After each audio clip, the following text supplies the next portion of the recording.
Hello, and welcome to my YouTube channel, Reading Little Blue Books, out loud, all stowed. In this video, we're going to do part 4 and the final part of Little Blue Book. What number is this one? I haven't looked at it in a minute. Little Blue Book number 191, that's right. This is the second 191 numbered book. And it is titled Evolution versus Religion, written by the Reverend Ramsden Balmforth. Now, it doesn't say on here anywhere that he is a reverend, but I looked him up, and in video number 1, I gave a brief description of him, thanks to ChatGPT. And anyhow, he was a Unitarian preacher of the late 19th century, early 20th century. My brain always gets confused there when it tries to think it. Never mind. Anyhow, so this is part 4, and this is written by a Unitarian preacher of the late 19th and early 20th century, and he was a preacher in Africa, though he wasn't born in Africa. So here we go. We're going to do chapter 4, which is the final chapter of this little blue book. And chapter 4 is titled The Alchemy and the Mystery of the Soul. I use the word alchemy in its original rather than its medieval meaning to emphasize the mystery which attaches to the mixing of souls. There is indeed something very mysterious about the mixing of physical or chemical elements, and especially about their effect upon each other. A certain quantity of gas, called oxygen, mixed with a certain quantity of gas, called hydrogen, produces a third something called water. Why should these elements so mixed behave in this way? Take an atom of carbon. Chemists and physicists tell us that this atom has 4 hooks or links by which it joins itself onto other atoms of different substance, thus forming compounds of different chemical elements: wood, coal, gunpowder, and so on. Thus, we get different forms of inorganic matter. But follow this carbon atom in all its manifestations, and you will find that by a change in its inner constitution, it becomes able to enter into more complex relations and combinations in which the carbon atoms unite in what are called closed rings, instead of the simpler linear combinations of the mineral kingdom. That is one of the methods by which nature transforms the inorganic, the non-living, into the organic, the living. That is, through this transformation of carbon and other atoms, the mineral kingdom is transformed into the living vegetable kingdom, and we have the beginning of life. So creation goes on until, by greater and greater differentiation and complexity, the atom, or rather the spirit of life which informs the atom, builds up the mineral, the vegetable, the animal, and the human kingdom. The spirit appears in sheath after sheath of life until it arrives at individual consciousness and personality. And through sensation, pleasure, pain, desire, knowledge, and will, that is, through physical and spiritual experiences, it is able to ask itself, what is the meaning of life? Whither shall I go when I die? What am I going to be in the great forever? Now, if there is this deep mystery in the behavior of physical elements when they combine in all sorts of ways, how much greater and deeper is the mystery when spiritual elements combine, as in the birth and life of human souls? Consider the millions of complex combinations, the blood and the life of thousands of people endowed with certain psychic qualities, flow and combine in each one of us, taken in a straight line of descent, and reckoning 3 generations to a century. Only 57 persons would carry any one of us back to the time of the Caesars and the beginnings of the Christian era. But when you consider that each person has two parents, and four grandparents, and eight great grandparents, and 16 great great grandparents, and 32 parents of these, by the time you get even to the 13th remove, you find, according to your arithmetical method of progression, that one must have had over 1,000 million ancestors. That is impossible, of course, because communities disperse, relationships die out, and people intermarry. But allowing for intermarriage, you will see that the blood and the life of thousands, hundreds of thousands of ancestors, with all their transmitted spiritual or psychic characteristics, flow through each one of us. Our theoscopic friends make a great point of the theory that genius comes through reincarnation, not by heredity. Look at the many musical and artistic geniuses, they say, who have come from apparently commonplace and even stupid parents, and the many commonplace children who have come from the very clever parents. And they draw the inference that only reincarnation can account for these things. But I am not so sure of that. It is not merely the parentage we have to consider. It is the spiritual chemistry or the psychological mixture which, in one case, may produce an imbecile, and in another, a genius. The whole problem is much too complex and mysterious to be dogmatized about. For we have not only to consider the particular chemical or spiritual combination involved, but the quality or psychological state of mind and soul, health, disease, passion, temperament, strength, or enfeeblement of will at different periods of life. These things sometimes move in cycles. Truly, the chemistry of the soul is much more wonderful and mysterious than the chemistry of physical atoms. The old theory, then, that the soul is a simple substance, starting life, as it were, like a blank sheet of paper with nothing stamped or written upon it, is now abandoned. The soul is now seen to be a thing of infinite complexity, of strangely stored up potentialities, with varying powers of impressibility, receptivity, and reaction, the outcome of the interaction of millions of forces acting directly and indirectly upon it through millions of years and millions of lives. Its thoughts and its acts are never quite predictable. Hence, morality or ethics can never be an exact science in the sense that geology and astronomy and chemistry are exact sciences.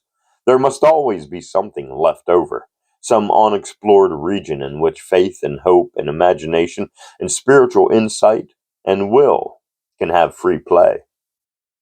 That is where the sphere of theoretic and ideal religion, as distinct from conventional and customary religion, begins, where immediate proof, by the very nature of the case, is impossible, and where human nature or human action is inspired by faith in ideals of life yet to be realized. But though ethics is not an exact science, and though religion can not be reduced to a set of rules and maxims, we may learn something from our own experiences and from the experience of mankind, of the spiritual force, which help to make up our religious life.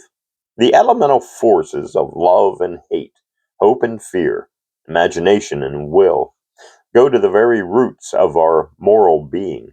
They are the stuff of which our higher self is made. Without them, we should not be on the level even of the beasts of the field. We should be as mere machines driven by outward forces. Now, the greatest, the most powerful, the most mysterious of these elemental forces is what? For want of a better name, we must call natural affinity, magnetism, or still better, love. We know that life, even the lowest form of life, is impossible without it. Take the lowest form of animal life, the protozoa. These tiny creatures divide and subdivide or cut themselves into halves or sections as their way of multiplying their species.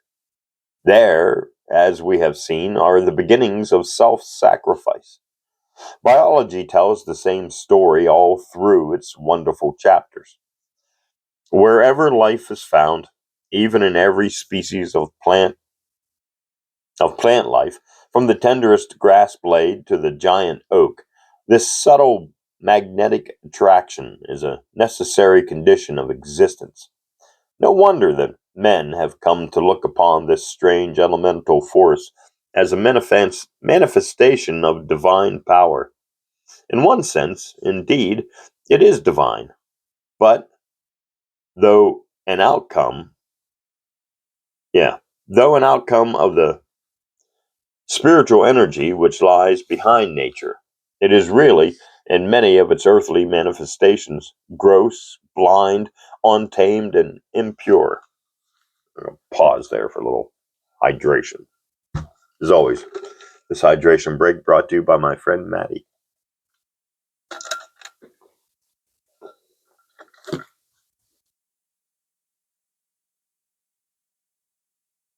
It may bring by reason of its combination with other elements, both of flesh and of spirit, that is, of temperament and character.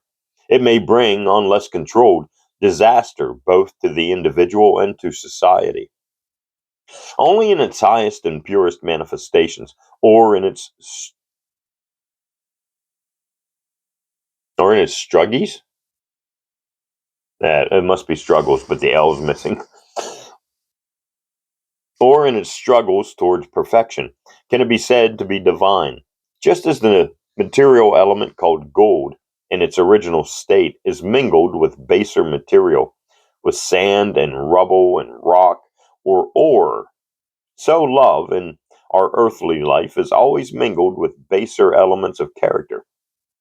And just as the gold has to be crushed and rolled, and the sand and the rock ground to powder, and all the rougher material washed away, and the golden fragments gathered together by the magnetism and quicksilver, and then passed on for perfect purification, so it is with love.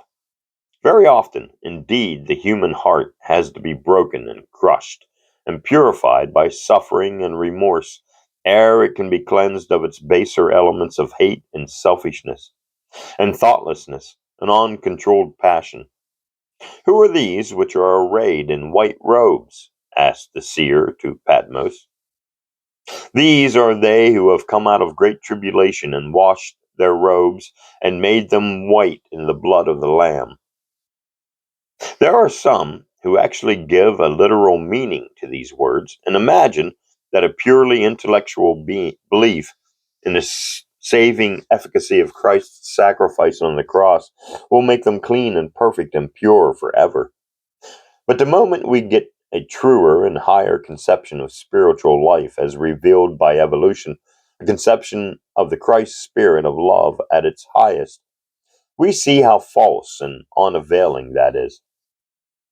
We see that these elements of the Spirit, and especially this strongest element, love, have often to be purified like gold in the bath of suffering and penitence and self awakening, ere they can array themselves in the garments of more perfect life. He that overcometh shall thus be arrayed in white garments, and I will in no wise blot his name out of the book of life. It is true there are certain seeming exceptions. It is true that the lives of some seem to take their rise like a mountain spring amid scenes of quiet peacefulness and rest, that they grow in placidity and strength as they broaden into maturity and so pass gently and peacefully onward into the great ocean of eternal love. But that is not the rule. The rule is that all these primal elements of being, by their very limitations, their crudity, their blindness, have to pass through a process of purification by experience, here or elsewhere. Readers of Mrs. Humphrey Ward's novel, David Grieve, pardon me, somebody look that up and tell me what it is in comments. We'll remember the great and uncontrollable gusts of passion that swept through David's soul during his short Parisian life. How, in his passion for Elise Delaney, he was swept off his moral balance by the elemental forces of his nature. How he forgot his sister, over whom he had special charge, his business, his moral responsibilities, in the wild thirst for gratification of selfish desire. And how, when the storm was past, and he had recovered his moral balance, he found that his love had grown richer and purer by the spiritual suffering through which he had passed, and how that richer and purer love found satisfaction in tending and enriching the life of one whose interests and ideals were quite foreign to his. And that, in truth, is the story of the human race itself. Love has to perfect itself, is slowly perfecting itself by the spiritual experiences through which it passes. All through the centuries, as Mrs. Ward truly says, the human animal has fought with the human soul, and step by step, the soul has registered her victories. She has won them only by feeling for the law and finding it, uncovering, bringing into light the firm rocks beneath her feet. So it is that these elemental forces of being are purified and transmuted and triumph over the beast in man. Who are these which are arrayed in white robes? And whence come they? These are they that have come out of great tribulation. And he that overcometh shall thus be arrayed in white garments. And I will in no wise blot his name out of the book of life. The inference from all this is, of course, that this spiritual chemistry of the soul or of personality is the outcome of spiritual life. And a spiritual view of the universe, as against a materialistic view, seems to me to add a dignity and responsibility to human life. The idea that the world as we know it, says Sir Oliver Lodge, arose by chance and fortuitous concourse of atoms is one that no science really sustains. We are accustomed to associate will with the degenerate form of it called caprice, and to consider that purpose must be accompanied by changes of purpose, so that a steady, uniform, persistent course of action is puzzling to us and wears the on superficial aspect of mechanism. An omnipresent, uniform, inanimate purpose running through the whole of existence without break or continuity or change of aim is beyond our experience, and like every other uniformity, is difficult to detect or realize. As an instance of this difficulty, I need only cite the long delayed discovery of the all embracing medium like the terrestrial atmosphere. An intelligent deep sea creature would find it most difficult to become aware of the existence of water. Similarly, humanity has existed all along in a pervading and interpenetrating ether, of which, to this day, men have for the most part no cognizance. I wonder what they're talking about and what it is called today, if it's even something that's wasn't debunked as pseudoscience. But the rest in the scientific doctrine of the presence of an all pervading ether does not carry us much further than materialism. We have to recognize that the all pervading energy or spirit, which is something more than ether, has the truly marvelous power of precipitating itself in the personalities,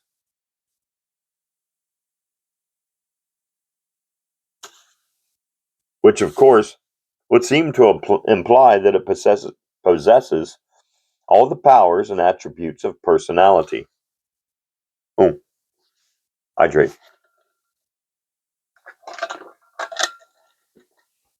Cottonmouth. Or something higher than personality within itself. Now, it is the precipitation of spirit into personalities that makes the wonder of existence, a wonder which fills us with amazement whenever we think of it, a wonder which reveals or manifests itself in all the varied activities of life, in art, science, literature, industry, the family, the home, friendship, and the 1,001 ways in which social life manifests itself. It is this transformation of the spiritual values of life through the varied powers of personality that forms the main business of life. It is here that what I have called the spiritual chemistry of the universe manifests itself. It is shown both on a small and a large scale in the family. Every husband, every wife, every father, and every mother knows that to bring a given tone or temper into the family intercourse is as certain to produce an explosion as is the application of a lighted match to gunpowder. The wise father and the wise mother try to avoid such tones and tempers. That is not the sort of chemistry they wish to introduce into the home.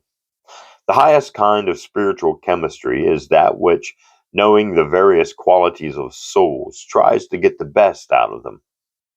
It is illustrated on a large scale by Christ. Think of the great and widespread spiritual influence which the personality of Christ has had upon mankind.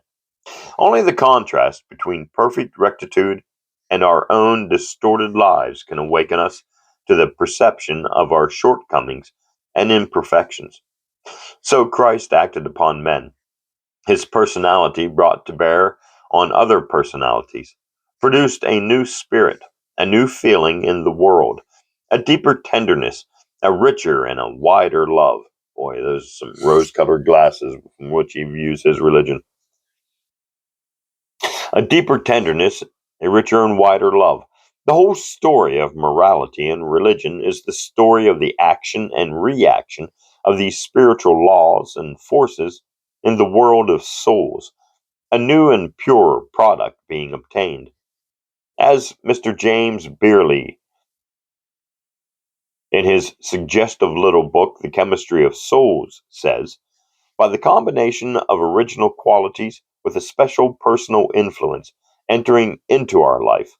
I use the word personal in the widest sense, as including books, which are the thoughts of men, science, art, teachers, friends, parents, family life, and social and religious life. All these are the outcome of the commingling, as the commingling of souls and the mysterious spiritual influence upon each other. All are the channels by which the Spirit of God, acting as it must act at its highest, through personalities, through precipitations of His Spirit, perfects and refines humanity, and makes it at its highest, more and more like unto Himself. It is only when man forgets or ignores God, by which phase I mean forgets or ignores the spirit of love, that he becomes more and more like the spirit of evil. The war should have taught us that. Let us call to mind the remark of Balzac's in his story of Periette, how the social villainies of this world would thrive were there no God, no spirit of love in the world. It is easy to show how this process of development has taken place in the deepest feeling of the human heart. That is, in love. We all know how this master passion of our life has been widened, deepened, and to a certain extent purified. How it has spread from family to family, from tribe to tribe, from nation to nation, from race to race, until poets and prophets look forward to the time when the same high and deep feeling will possess and embrace the whole of humanity, and when human life shall be looked upon as so sacred that the lowliest as well as the highest shall share its greatest blessings. Insomuch as ye have done these things unto one of the least of these my brethren, even these least you have done them unto me. It has all been done by the influence of spirit upon spirit, of personality upon personality, of the mingling or interaction of spiritual elements. In a word, by that spiritual chemistry, the laws of which are part of the very nature of things, all surely moving towards greater ends than we know. And the same truth might be shown by a study of every other quality of the human soul, how the powers of intellect, of reason, of conscience, of imagination, of will, have been perfected by the action and interaction of the same spiritual laws working through human personalities. All this, I say, adds a dignity and a seriousness to human life because it makes personality the highest thing in the world, and the perfecting of personality the supreme duty of man. And because, also, it gives that spiritual insight which shows us that we can never be saved alone, but only through the work and life of other personalities. What men call the atonement or at-one-ment is, at its roots, simply a high or pure quality of spirit, a spirit nearer to God, more at one with God, than the ordinary, bringing its influence to bear on lower nations, and by that influence transforming or transmuting these lowlier natures, so that they too come nearer to the spirit and likeness of the divine nature. And not many are there not many fathers and mothers who, when their child has gone astray, would give all they have in the world, would bear any penalty and sacrifice, even life itself, if they could bring the loved one back into the fold of the home and clear it of all its stains? That is exactly what Jesus strove to do for humanity. That is, he strove to take away its sins and the suffering caused by sin, by making it more deeply and infinitely conscious of the perfect spiritual life of the kingdom of heaven, of the kingdom of God within and without, and all that that implies. For sin is just sheer ignorance or sheer self will, acting contrary to the laws of this spiritual chemistry, the laws which are part of the nature of things. It is utterly selfish. It builds a wall of separation around itself, or if it goes outside its palace, it is but to wrest tribute from others for the satisfaction of its own desires. It plays with the passions and desires of the soul as a foolish and self-willed boy will play with lighted matches near barrels of gunpowder.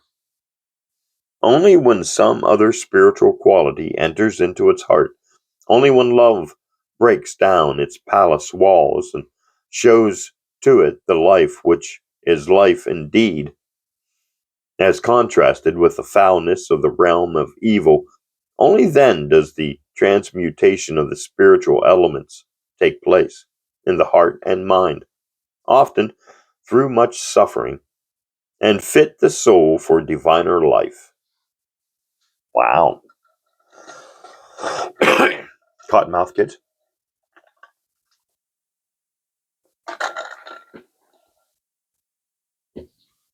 Okay, here we go. We got a little poetry going on right in the middle of it. I built myself a lordly pleasure house. Yeah, haven't we all? Wherein at ease for I did dwell. I said, O soul, make merry and carouse. Dear soul, for all is well. But when 4 years were wholly finished, she threw her royal robes away.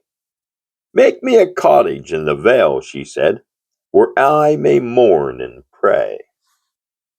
Well, doesn't sound very fun, does it? It is in the valley of humiliation. How green this valley is, Also, how beautiful with lilies. This is a valley that nobody walks in, but those that love a pilgrim's life. Yet, I must tell you that in former times men have met with angels here, have found pearls here, and have in this place found the words of life. On any other theory than this, of the spiritual progress of the soul, the universe is a frightful and ghastly riddle. Its sin, its evil, its sorrow, its suffering, and utterly incomprehensible. But on this theory of the progress of the soul, here and elsewhere, the thought of purpose of order of a divine alchemy working towards great ends throws a gleam of light upon our pathway. Let us then set ourselves to understand those spiritual laws which guide both our individual development and the development of humanity. Let us beware of erecting these barriers and palace walls and thinking that by such means, by isolation and selfishness, we can secure refinement and purity and spiritual happiness. The true Christ spirit, the spirit which has the greatest transmuting power in this chemistry of the soul, is that spirit which refuses to be content, while want and misery and vice and injustice and ignorance work their dreadful results in human life and lessen the sum of possible human joys. Not until we can say, that loss is my loss, that injustice done to the lowliest is injustice done to me, that pain is my pain, do we realize the full meaning of the spiritual universe or the full content of the word love. Content. To do that is at once to gain in the intellectual sphere something of the spiritual vision of Plato in the moral sphere, to rise towards the measure of the fullness of the stature of Christ. These personalities of ours, these precipitations or incarnations of the Spirit, can no more separate themselves from their kind than the smallest atom can separate itself from the law of gravitation, or from the magnetic influence of the so-called physical universe.